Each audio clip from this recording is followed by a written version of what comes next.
सुशील मोदी इतना तो हिम्मत दिखाए कि बीजेपी से के किसी नेता से बड़ा नेता वो चिराग पासवान को मान रहे हैं। बीजेपी के सारे नेता घूमे तब तक मोदी जी को जीत पक्की नहीं लग रही।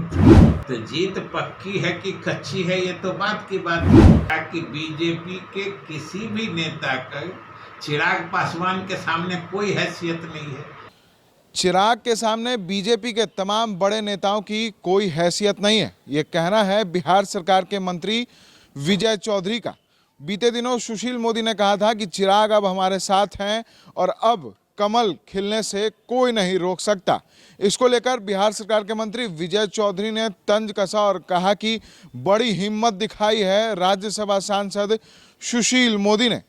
क्या कुछ कह रहे हैं विजय चौधरी, पहले आप वो सुने। रिलायंस हो या एनडीए हो, सुशील मोदी भी कह रहे हैं कि कमल खिलता है। अब तो चिराग पासवान भी प्रचार में उतर गए, कैसे देखते हैं? जी, कम से कम सुशील मोदी इतना तो हिम्मत दिखाए कि बीजेपी से के किसी नेता से बड़ा नेता वो चिराग पासवान को मान रहे हैं।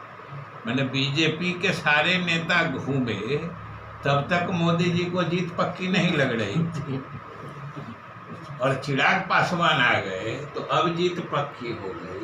तो जीत पक्की है कि कच्ची है ये तो बात की बात है, लेकिन मोदी जी ने तो इतना मान लिया कि बीजेपी के किसी भी नेता का चिराग पासवान के सामने कोई हैसियत नहीं है।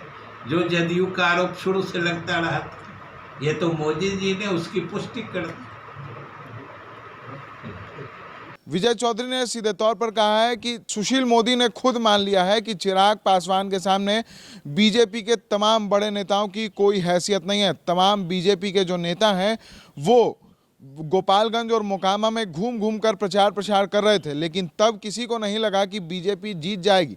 और जैसे ही चिराग पासवान ने बीजेपी के लिए प्रचार की कमान संभाली, उसके बाद जो है जीत का दावा होने लगा है। तो कहीं ना कहीं बीजेपी के जो तमाम वरिष्ठ नेता हैं, बिहार भाजपा के शीर्षस्थ नेता हैं, वो चिराग के सामने बौने पड़ गए हैं और ये बात खुद मान ली है राज्यसभा सांसद सुशील मोदी ने। ये कहा है बिहार सरकार के मंत्री विजय चौधरी ने सीधे तौर पर भारतीय जनता पार्टी और छोटे मोदी यानी कि सुशील मोदी को निशाने पर लिया है।